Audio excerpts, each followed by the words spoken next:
Hello students, बेटा आज हम लोग देखिए ग्राफ्स के साथ खेलेंगे। बेटा ग्राफ्स का बहुत ज़्यादा यूज़ है आपके मैथमेटिक्स और फिज़िक्स दोनों में।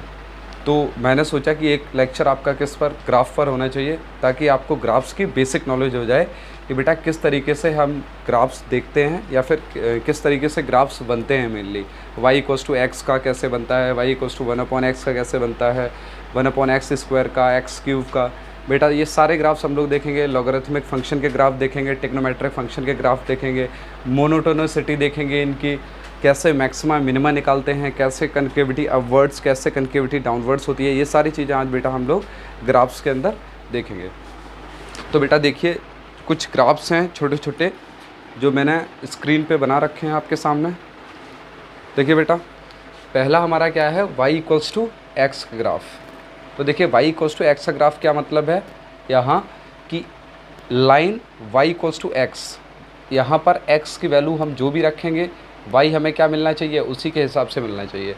अगर x हम पॉजिटिव रखते हैं बेटा तो y हमें पॉजिटिव मिलेगा, अगर x हम नेगेटिव रखते हैं तो y हमें बेटा क्या मिलेगा, नेगेटिव मिलेगा। तो देखिए y=x का ग्राफ किस तरीके से बनता है, एक स्ट्रेट लाइन, कितने एंगल पर, स्लोप इसका क्या होगा 45 डिग्री। y=-x का बेटा ग्राफ इस तरीके से बनेगा। देखिए बेटा अब इसमें देखिए स्लोप हमारा क्या है, ऑलवेज नेगेटिव। ये देखिए tan थीटा बेटा क्या हो गया, यहाँ <0 हो गया। यहाँ पर tan थीटा क्या है बेटा, इज़ >0, क्योंकि बेटा फर्स्ट क्वाड्रेंट में tan थीटा क्या होता है, tan थीटा बेटा स्लोप बताता है किसी भी ग्राफ का। यहाँ tan थीटा स्लोप, या फिर हम इसे लिख सकते हैं f'(x), slope of any curve. हम उसे किससे दिखाते हैं बेटा, f'(x) से दिखाते हैं। ये मैंने आपको कराया है इससे पहले वाले लेक्चर में, आप देखिए जो सेकंड पार्ट है लेक्चर 0 का, कैलकुलस में डिफरेंशिएशन में मैंने ये कराया था कि f'(x) क्या होता है, क्या बोलते हैं इसको f'(x) को। बेटा ये डिफरेंशिएशन का केवल एक नोनेशन है, किस तरीके से हम रिप्रेजेंट करते हैं, और यही क्या बताता है बेटा, स्लोप बताता है।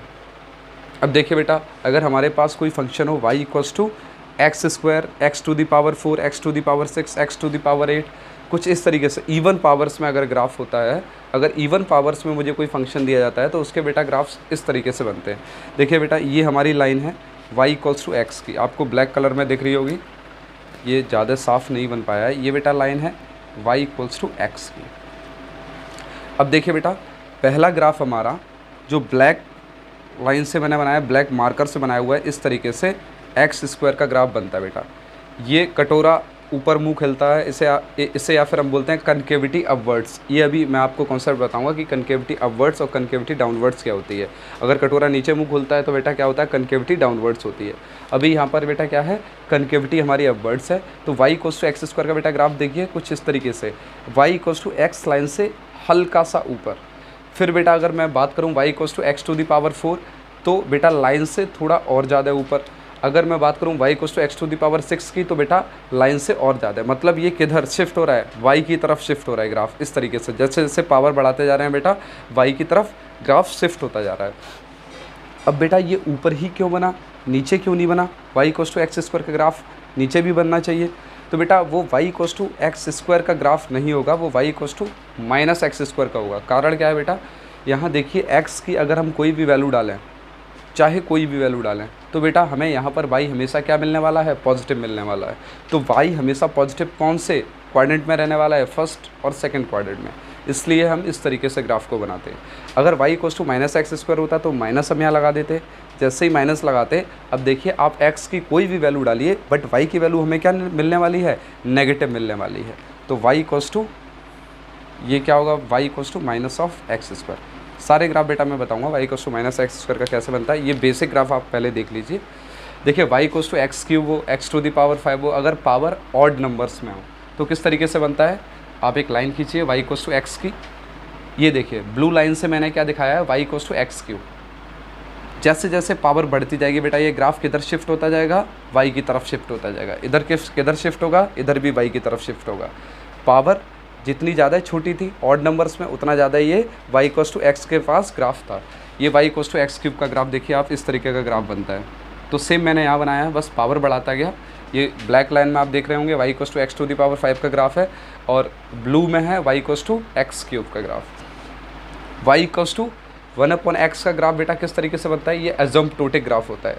ये एजम्पटोटिक ग्राफ है, मतलब क्या होता है बेटा कि यहाँ प्लस x को और प्लस y को ये ग्राफ कहाँ टच करेगा जाके, इनफाइनाइट पे टच करेगा जाके। यहाँ पर भी बेटा -x एंड -y को ये ग्राफ कहाँ टच करेगा, इनफाइनाइट पे। आप वैल्यू रख कर देख लीजिए, अगर आप यहाँ y = 0 रखते हैं, सॉरी x = 0 रखते हैं, मतलब x की वैल्यू अगर 0 है तो y मेरा बेटा कितना मिलेगा, इनफाइनाइट मिलेगा, मतलब y इनफाइनाइट पे जाके टच करेगा। और अगर मैं y को 0 रखता हूँ तो बेटा x क्या आता है, मेरा इनफाइनाइट आता है, इसलिए दोनों वैल्यू कहाँ टच कर रही हैं जाके, इनफाइनाइट पे। सेम कहानी यहाँ पर। अब देखिए y = 1/x² का बेटा ग्राफ। अब देखिए फिर से सेम कहानी, x की वैल्यू कुछ भी रखिए, y ऑलवेज पॉजिटिव, तो ग्राफ हमारा एजम्पटोटिक तो है, बट बेटा क्या है, पॉजिटिव में, पॉजिटिव क्वाड्रेंट में एक ग्राफ बनेगा। y = x⁴ का बेटा ग्राफ किस तरीके से बनेगा, देखिए y = x⁴ ये हमेशा फंक्शन किस वैल्यू के लिए डिफाइन होगा, जब हमारा x क्या होगा बेटा, पॉजिटिव होगा। तो देखिए x ऑलवेज पॉजिटिव, x हमेशा पॉजिटिव है। इस ग्राफ में देखिए ये y = x की लाइन और ये y = x⁴ का ग्राफ। सेम जैसे यहाँ बेंड हो रहा है वैसे ही सेम बेटा पावर जैसे हम बढ़ाते जाएंगे 1/4 करेंगे तो और ज़्यादा बेंड हो जाएगा। इस तरीके से x की तरफ ये बेंड होता चला जाएगा। अगला बेटा है y = x⁴ अब देखिए बेटा यहाँ पर आप x की वैल्यू, यहाँ पर ये डिफाइन नहीं था फंक्शन, किसके लिए डिफाइन नहीं था बेटा, नेगेटिव वैल्यूज़ के लिए डिफाइन नहीं था। अगर x की वैल्यू आप नेगेटिव रखिए तो यहाँ दिक्कत हो जाएगी, बट यहाँ देखिए बेटा y = x⁴ इसमें बेटा क्या है, ये x की नेगेटिव वैल्यूज़ के लिए भी डिफाइंड है। देखिए बेटा y = x⁴ positive x axis के लिए, नेगेटिव x एक्सिस के लिए, दोनों के लिए बेटा डिफाइन है।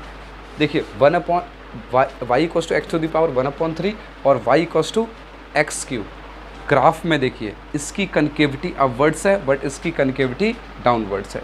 बेटा कनकेविटी मैं अभी आपको बताऊंगा, केवल आप इतना जान लीजिए कि अभी इसकी कनकेविटी अपवर्ड्स है, इस साइड से देखें, यहाँ पर इसकी कनकेविटी डाउनवर्ड्स है।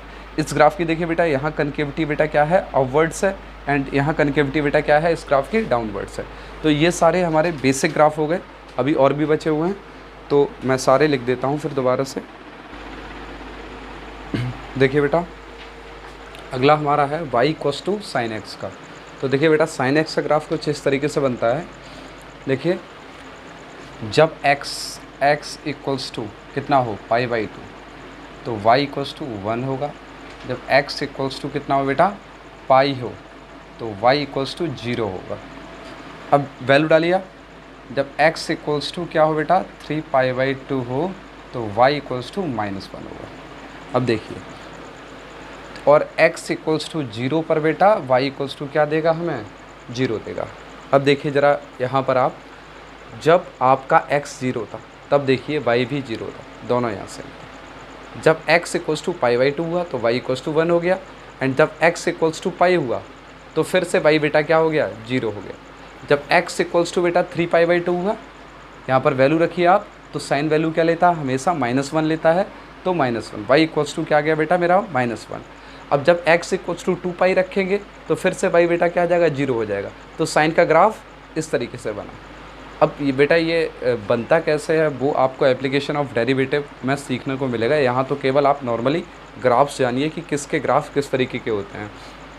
अब देखिए बेटा ये ग्राफ जो आया है, यहाँ आने के बाद फिर से ये रिपीट होने लग गया, यहाँ आने के बाद फिर से ये रिपीट होने लग गया। तो बेटा इसका पीरियड क्या है, अगर मैं पीरियड की बात करूँ, पीरियड क्या है बेटा इसका, 2π।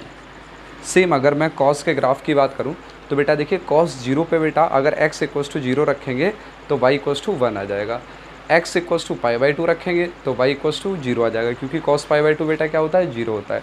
तो देखिए बेटा 1 से ग्राफ गया π/2 पे 0, फिर पाई पर बेटा क्या -1, एंड देन 3π/2 पे फिर से क्या हो गया बेटा, 0 हो गया, और फिर से 2π पे बेटा क्या हो गया, 1 हो गया। तो कॉस भी देखिए बेटा ये ग्राफ जाने के बाद यहाँ से बेटा क्या होने लग गया, ये देखिए ये ग्राफ ये सेम रिपीट होगा, फिर से ये रिपीट होगा, ऐसे ही बेटा इधर होगा। ये हमारा कॉस का ग्राफ है, इसका भी बेटा पीरियड क्या होता है, 2π होता है। अब y = 10x। अब देखिए बेटा 10x कैसा ग्राफ होता है हमारा, अजम्पटोटिक ग्राफ होता है। अजम्पटोटिक मतलब y एक्सिस को कहाँ टच कर रहा है बेटा, इन्फिनिटी पे जाके टच करेगा। देखिए बेटा tan 0 पे 0 होता है, tan 0 पे y बराबर 0, और tan π/2 पे बेटा अनडिफाइन होता है, इनफाइनाइट होता है। तो y एक्सेस को ये कहाँ टच करेगा जाके बेटा, इन्फिनिटी पे, और इधर माइनस वाई एक्सेस को बेटा कहाँ टच करेगा जाके, इन्फिनिटी पे। तो tan x का ग्राफ बेटा कैसा बनता है, एजम्प्टोटिक। ये देखिए बेटा, यहाँ ये π/2 पे टच कर रहा है कहाँ, इन्फिनिटी पे, और -π/2 पे इन्फिनिटी पे। फिर से कहानी क्या है बेटा, 3π/2 पे इन्फिनिटी और π/2 पे ये इन्फिनिटी। इस तरीके से बेटा tan का ग्राफ बनता है। y equals to e to the power x और e to the power -x। अब बेटा इसके ग्राफ देखिए किस तरीके से बनता है। e to the power x का बेटा ग्राफ कैसा होता है, स्ट्रिक्टली इंक्रीजिंग। ये y equals to e to the power x का ग्राफ है जो ब्लैक से बना हुआ है। ब्लू से बना हुआ बेटा ये क्या है, y equals to e to the power -x का ग्राफ इस तरीके से बनता है।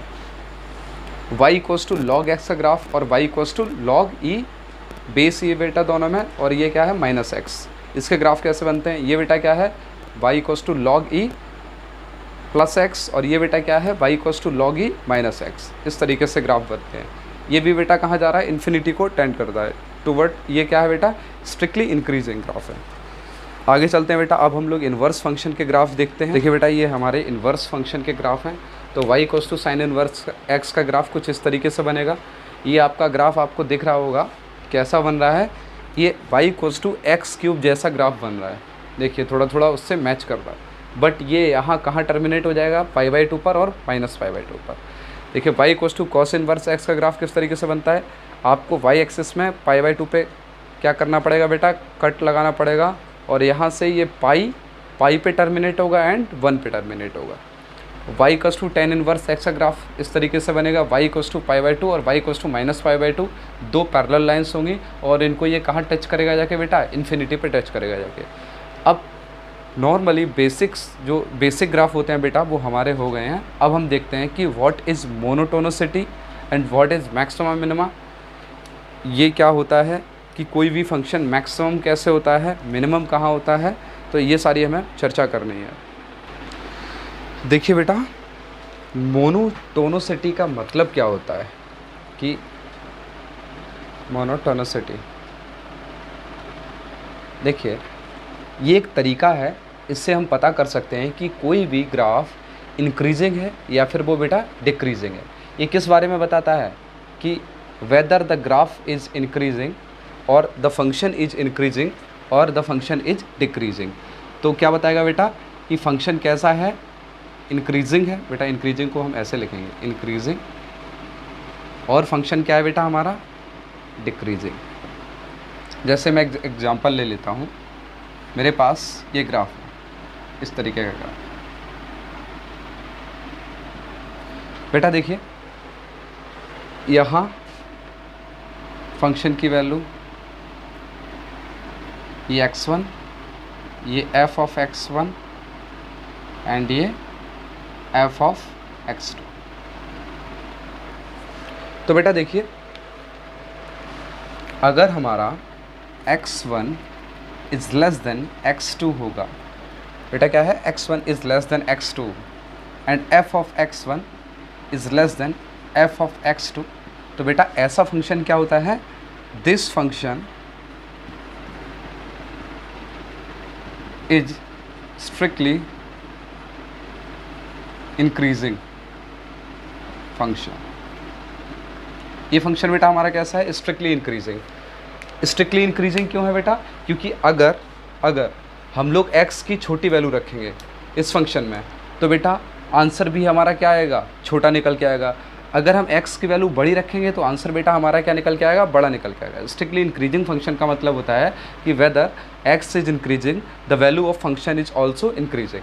ये अगर हम लोग x को क्या बेटा इंक्रीज करते हैं तो हमेशा उस फंक्शन की वैल्यू भी बेटा क्या होती है, इंक्रीजिंग होती है। अब देखिए अगला हमारा एग्जाम्पल है। अब देखिए बेटा यहाँ पर फंक्शन की वैल्यू x1 है, यहाँ फंक्शन की वैल्यू x2, और यहाँ फंक्शन की वैल्यू बेटा x3। तो यहाँ जरा आप देखिए x1 is less than x2 and x2 is equals to x3। अब बेटा ये फंक्शन कैसा हुआ, पहले तो ये इंक्रीज किया, फिर उसके बाद कांस्टेंट हो गया। तो मुझे यहाँ क्या मिलेगा, F of x1 is less then F of x2। Value क्या है बेटा, छोटी है x1 x2 से, तो फंक्शन की वैल्यू यहाँ क्या मिलेगी, हमें स्मॉल मिलेगी। यहाँ बेटा क्या मिलेगी, लार्ज मिलेगी। कंडीशन तो हमारी ये वाली फॉलो कर रहा है, बट दिक्कत यहाँ x2 के बाद आने वाली है। x2 के बाद बेटा ये ग्राफ क्या हो गया, कांस्टेंट हो गया। तो ऐसा ग्राफ कि पहले इंक्रीज हो फिर उसके बाद बेटा क्या हो जाए, कांस्टेंट हो जाए, तो ऐसे ग्राफ को हम लोग बोलते हैं इंक्रीजिंग ग्राफ। इसमें बेटा हमने क्या नहीं ऐड किया, इसमें हमने स्ट्रिक्टली ऐड नहीं किया, क्योंकि ये बेटा ग्राफ पहले क्या हुआ, इंक्रीज हुआ, उसके बाद बेटा क्या हो गया, कांस्टेंट हो गया। तो इसे बोलेंगे मोनोटोनिक इंक्रीजिंग, इसको भी बेटा बोलेंगे मोनोटोनिक इंक्रीजिंग। दोनों ग्राफ क्या कर रहे हैं बेटा, इन दोनों की मोनोटोनिसिटी क्या है, इंक्रीजिंग है बेटा। ग्राफ क्या कर रहे हैं, इंक्रीज कर रहे हैं। ये फंक्शन भी कि बेटा कैसा है, इंक्रीजिंग है। और इसको हम कुछ इस तरीके से दिखाते हैं, f of x1 is less than और equal to f of x2। बेटा कारण क्या है, इसके बाद फंक्शन पूरा, अगर मैं पूरे फंक्शन की बात करूं, पूरा फंक्शन मुझे कैसे दिखाना है, तो पूरा फंक्शन कुछ इस तरीके से दिखाना पड़ेगा।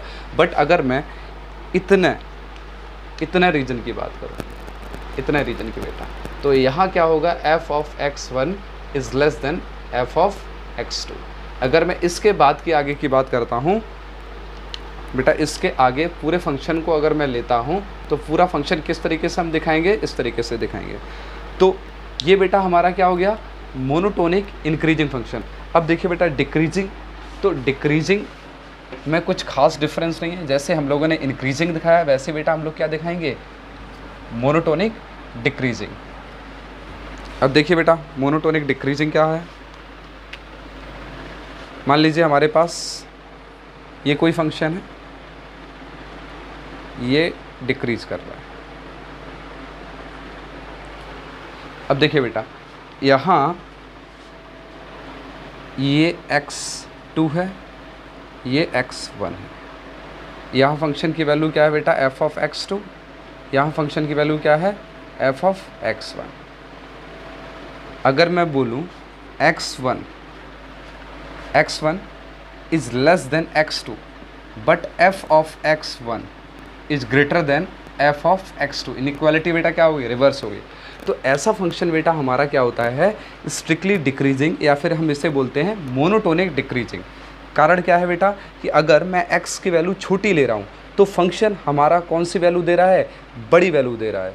यहाँ पर देखिए x छोटा था, बट f ऑफ x1 बेटा क्या हो गया, ग्रेटर हो गया। आपको ग्राफ में भी दिख रहा होगा, y की वैल्यू बेटा क्या हो गई, फंक्शन की इंक्रीज हो गई।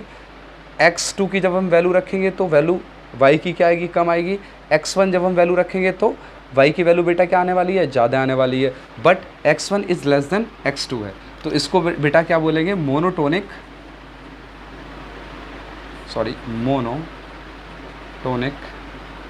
Decreasing function.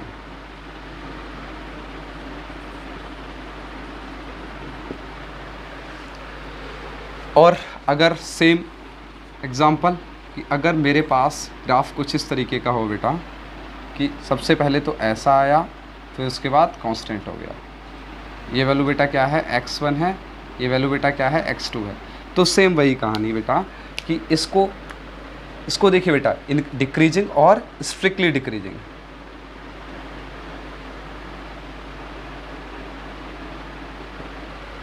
यहाँ बेटा क्या कहानी है, यहाँ हम इसे ऐसे लिख सकते हैं, x1 is less than x2 but f of x1, अगर पूरे फंक्शन के लिए लिखना हो, इज़ ग्रेटर देन और equal to f of x2। अब आपको समझ में आ रहा होगा कि ये मैंने क्या लिख दिया, ये क्या है बेटा, पूरे फंक्शन के लिए मैंने लिखा हुआ है। तो ये मेरा बेटा कैसा ग्राफ होगा, दिस फंक्शन इज डिक्रीजिंग। बेटा ये फंक्शन कह रहा हो कैसा हो रहा है, डिक्रीज हो रहा है। बट अगर मेरा ग्राफ मान लीजिए ऐसा हो,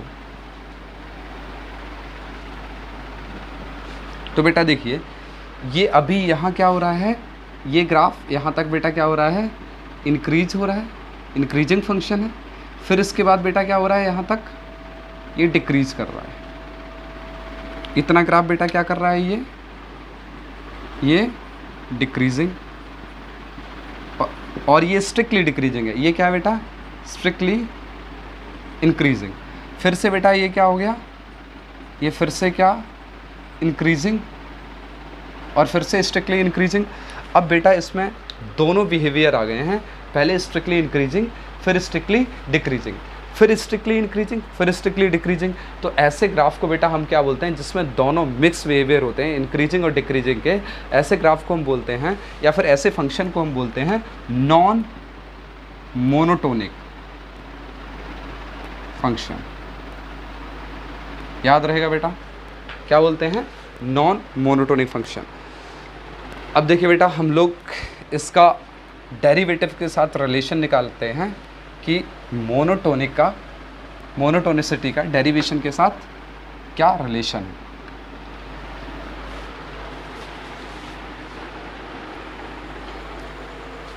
देखिए बेटा, हम अभी क्या बात कर रहे थे, रिलेशन बिटवीन मोनोटोनिसिटी एंड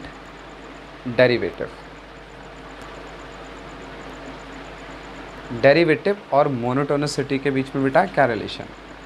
अगर बेटा ये हमारा ग्राफ क्या है, इंक्रीजिंग, देखिए बेटा ये ग्राफ स्ट्रिक्टली इंक्रीजिंग दिख रहा होगा, और मैं अगर इस ग्राफ का स्लोप देखूं,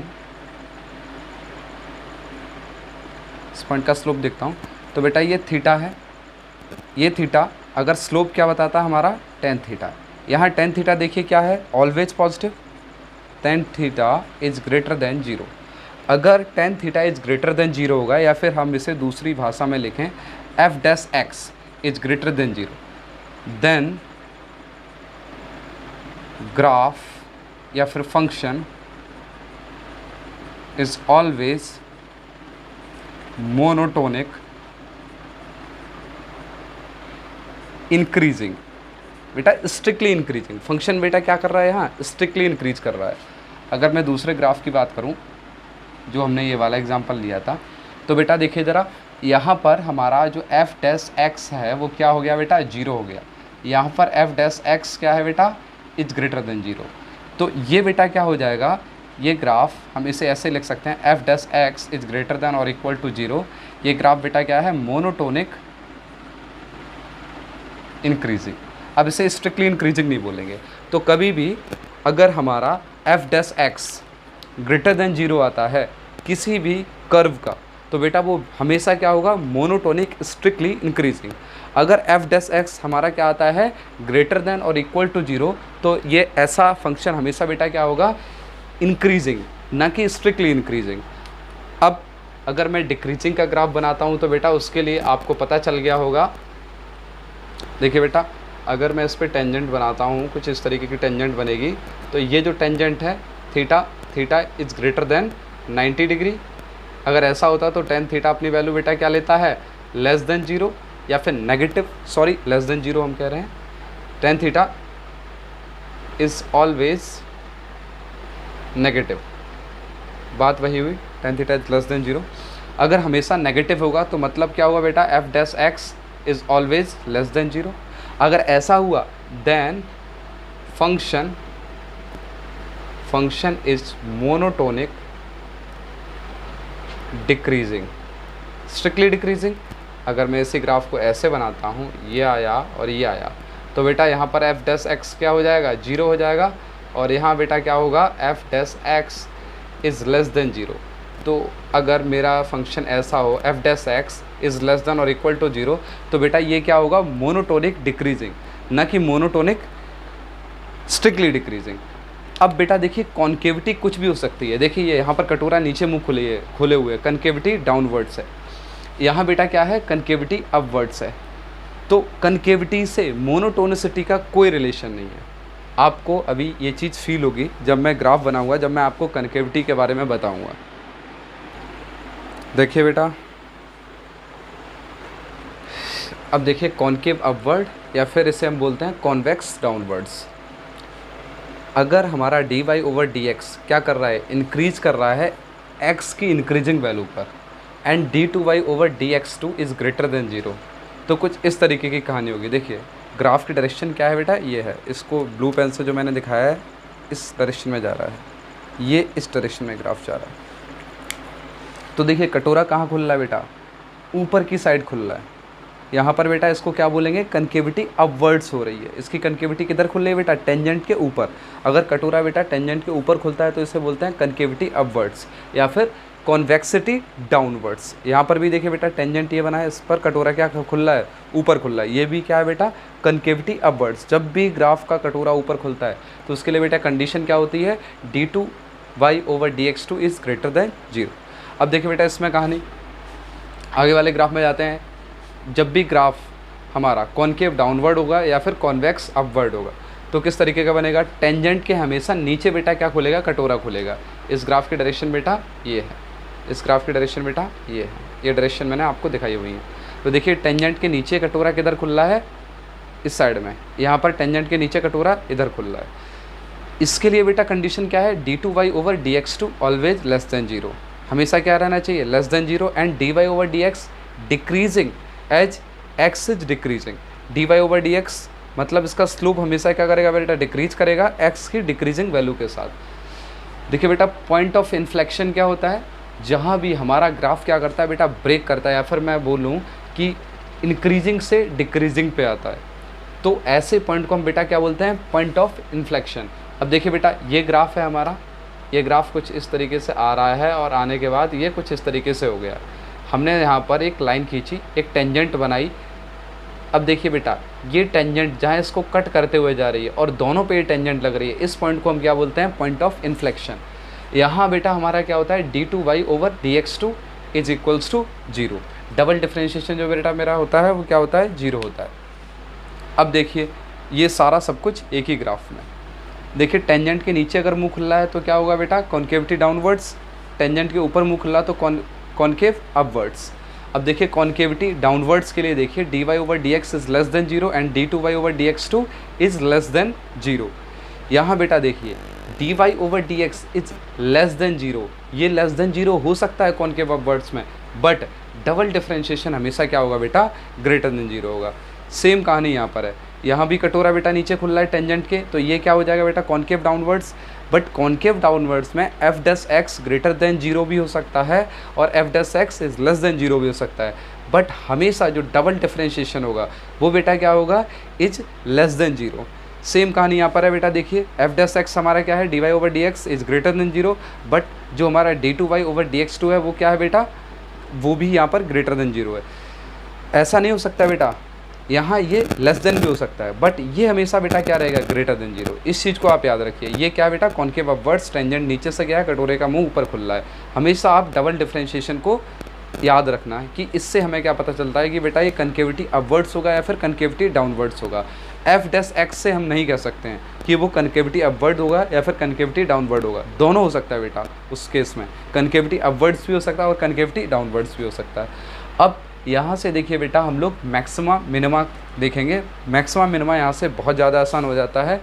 इतना सब कुछ पढ़ा हमने, इसीलिए पढ़ा कि हम मैक्सिमा मिनिमा को बेटा अच्छे से समझ पाएँ। कारण क्या है, फिजिक्स में हमें बहुत ज़्यादा ज़रूरत पड़ जाती है कभी कभी मैक्सिमम वैल्यू निकालने की, मिनिमम वैल्यू निकालने की। तो किसी भी फंक्शन की हम लोग मैक्सिमम और मिनिमम वैल्यू किस तरीके से निकालेंगे तो देखते हैं बेटा। देखिए बेटा मैक्सिमा और मिनिमा देखते हैं। मैक्सिमा एंड मिनिमा मतलब किसी भी फंक्शन की मैक्सिमम वैल्यू होगी या मिनिमम वैल्यू होगी, हमें किस तरीके से पता चलेगा कि कौन सा फंक्शन मैक्सिमम और मिनिमम वैल्यू देगा और वो कितनी देगा। देखिए बेटा अगर मैं इस ग्राफ की बात करूं, इस ग्राफ की, तो ये इसका मैक्सिमम पॉइंट है, ये इसका मिनिमम पॉइंट है। दोनों जगह टेंजेंट क्या है बेटा, f'(x) अगर मैं कहूँ 0 है, यहाँ पर भी बेटा f'(x) इक्वल्स टू 0 है। tan थीटा बेटा क्या है, 0 है यहाँ पर। तो एक कहानी तो फिक्स हो गई। सबसे पहले अगर कोई भी मैक्सिमम पॉइंट चाहिए हमें या फिर मिनिमम पॉइंट चाहिए तो f'(x) हमें क्या रखना पड़ेगा, इक्वल्स टू 0 पुट करना पड़ेगा। अगर d2y/dx2 इज़ लेस देन 0 आ रहा है, किस वैल्यू पर, किस वैल्यू पर, जो इस फंक्शन से वैल्यू हम निकाल के रखेंगे, इस वैल्यू पर अगर ये फंक्शन लेस देन 0 आ रहा है तो बेटा वो पॉइंट क्या होगा, मैक्सिमम। और अगर d2y/dx2 अगर ग्रेटर देन 0 आ रहा है, यहाँ से जो हमने वैल्यू निकाली है, तो ये फंक्शन बेटा हो जाएगा मिनिमम। ये पॉइंट बेटा क्या हो जाएगा, मिनिमम। एग्जांपल ले लेते हैं, बहुत अच्छा एग्जांपल है। देखिए बेटा, ये हमारे पास है क्वेश्चन है 2x³ - 9x² + 100 find the points of maxima and minima for the function. Point find करिए बेटा कि मैक्सिमा और मिनिमा कहाँ पर और किस पॉइंट पर होगा। तो देखिए बेटा, हम किस तरीके से फाइंड करेंगे। सबसे पहले इसका क्या निकालेंगे, f(x) निकालेंगे।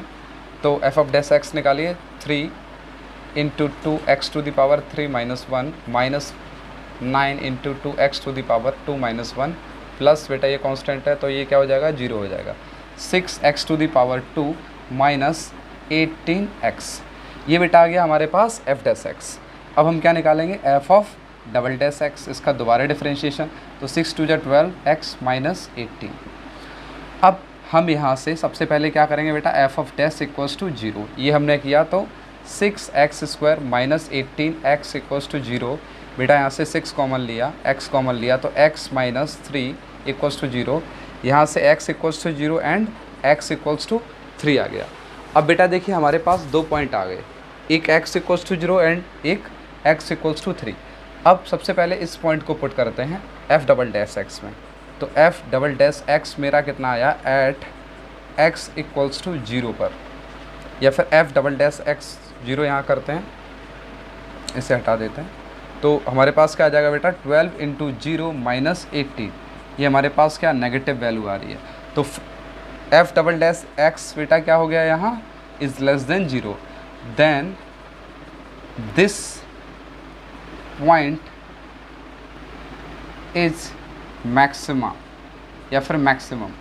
इस पॉइंट पे हमें बेटा क्या मिलेगा, मैक्सिमा मिलेगा। किस पर, x = 0 पर, क्योंकि x = 0 पर बेटा हमें क्या मिल रहा है, f(x) इज़ लेस देन 0। अब देखिए बेटा f(x) x = 3 पे हमें क्या मिलता है, f(3) क्या बेटा मिलेगा, 12 × 3 - 18, 36 - 18, ये क्या मिल रहा है बेटा, 18। तो f(x) यहाँ बेटा क्या मिल रहा है, इज़ ग्रेटर देन 0। तो ये क्या है बेटा, पॉइंट ऑफ मिनिमा। बहुत आसान था बेटा मैक्सिमा मिनिमा निकालना, इससे आसान तो कुछ है ही नहीं। जैसे एक और क्वेश्चन हम लोग ले लेते हैं।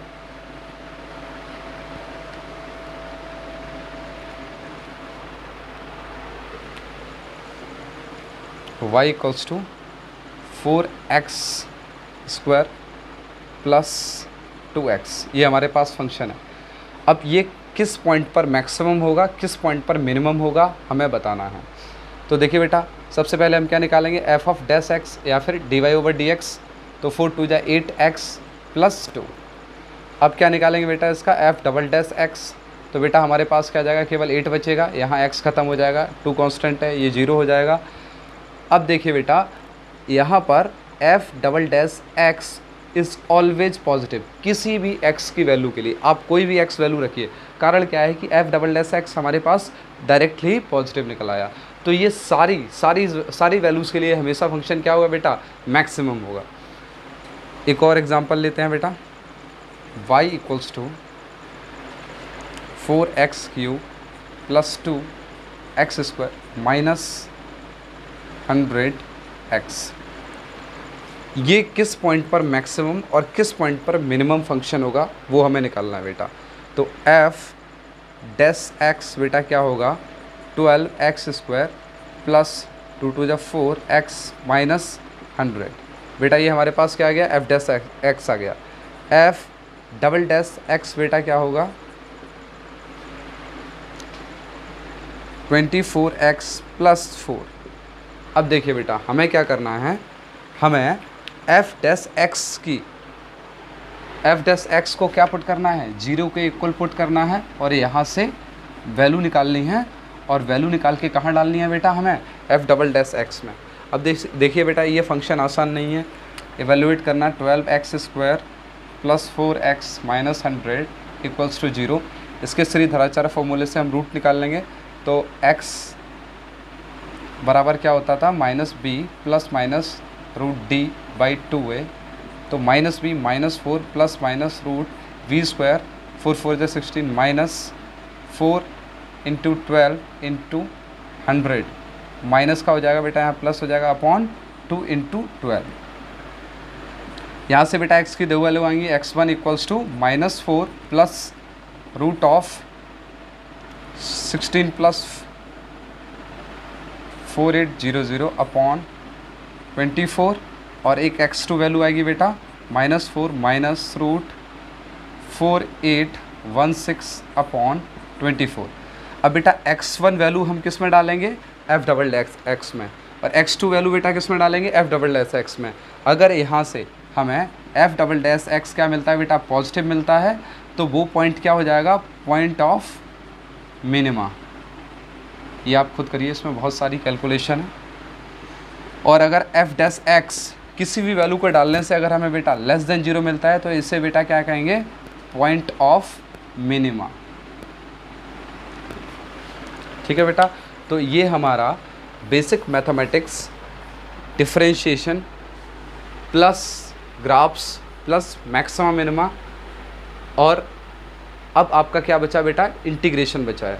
तो केवल इंटीग्रेशन टॉपिक रहता है, उसके बाद से हम फिजिक्स अपनी स्टार्ट कर देंगे। तो बेटा ग्राफ्स को आप पढ़िए, और अगर आपको कोई बुक चाहिए ग्राफ्स की, तो मैं आपको एक बुक बताता हूँ। किसी को अगर ग्राफ्स की बुक लेनी है तो देखिए बेटा, ये बुक है प्ले विद ग्राफ्स, अरिहंत की बेटा है, राइटर अमित एम अग्रवाल हैं इसके। बहुत अच्छी बुक है बेटा। अगर आप ग्राफ्स को सीखना चाहते हैं तो आप इस बुक को ख़रीद लीजिए। इस बुक से अच्छे ग्राफ या फिर इससे ज़्यादा आपको कहीं नहीं मिलेंगे।